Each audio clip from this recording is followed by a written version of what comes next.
कोकणातील प्रत्येक अपडेट जाणून घेण्यासाठी आजच माझे कोकणच्या सोशल मीडिया प्लॅटफॉर्मला लाईक, फॉलो आणि सबस्क्राइब करा। केंद्र शासनाचे कर्मचारी विरोधी धोरण, खासगीकरण, नोकर कपातीकरण, कंपनीकरण या विरोधात आवाज उठवत सिंधुदुर्ग जिल्ह्यातील राज्य सरकारी, निमसरकारी, शिक्षक, शिक्षकेतर, नगर परिषद कर्मचारी संघटना समन्वय समितीच्या सर्व घटक संघटनांनी आज जोरदार निदर्शने करत जिल्हाधिकारी कार्यालय परिसर दुमदुमून सोडला।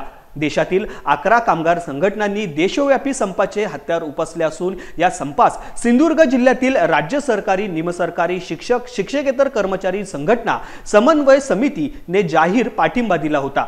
या कर्मचारी संघटनेच्या सर्व घटक संघटना या संपात सक्रिय सहभागी झालेल्या पाहायला मिळाल्या। कर्मचाऱ्यांच्या मनात रोष निर्माण झाला असून शासनाने सकारात्मक चर्चा करून प्रश्न न सोडवल्यास कर्मचारी समन्वय समितीच्या झेंड्याखाली यापेक्षाही मोठं आंदोलन छेडले जाईल असा इशारा यावेळी देण्यात आलाय। आजचं जे आमचे सिंधुदुर्ग जिल्ह्यातील जे आंदोलन आहे हे देशव्यापी जो संप पुकारलेला आहे 11 संघटनांनी त्यामध्ये जी मागण्यांची सनद आहे त्याच्यासाठी पाठिंबा म्हणून सिंधुदुर्ग जिल्ह्यातून सर्व संघटनांनी या ठिकाणी प्रतिकात्मक अशा प्रकारचं या ठिकाणी निदर्शनाचं आंदोलन केलं आणि सन्माननीय मुख्यमंत्री यांना देण्यासाठी 20 मागण्यांची जी सनद आहे ती सनद मागण्यांच्या रूपाने आम्ही कलेक्टर यांच्याकडे निवेदन दिलं आणि त्या मार्फत या आंदोलनाला पाठिंबा म्हणजे आजचं आमचं आंदोलन होतं। यासाठी प्रमुख ज्या मागण्या आहेत त्यापैकी राष्ट्रीय जी निवृत्ती वेतन योजना आहे, जुनी पेन्शन ही सर्वांना सरसकट लागू व्हावी ही प्रमुख मागणी आहे। त्यानंतर 10 वर्ष सतत काम करत असलेले जे कंत्राटी कामगार आहेत आणि इतर जे कामगार आहेत, अंशकालीन कामगार असतील, कंत्राटी कामगार असतील, त्या सर्वांना न्याय मिळावा।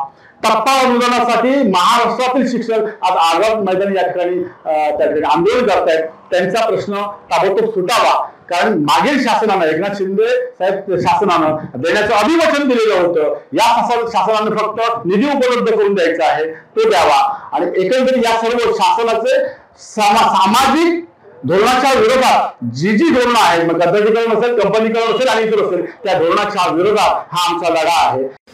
राज्य सरकारी, निमसरकारी, शिक्षक, शिक्षकेतर कर्मचारी समन्वय समितीच्या माध्यमातून सिंधुदुर्ग जिल्ह्यामध्ये देश पातळीवरील 11 संघटनांचे देशव्यापी संप होता। त्या संपाला पाठिंबा देण्यासाठी सिंधुदुर्ग जिल्ह्यामधील 17 कर्मचारी संघटना आजच्या या आंदोलनामध्ये सहभागी आहेत।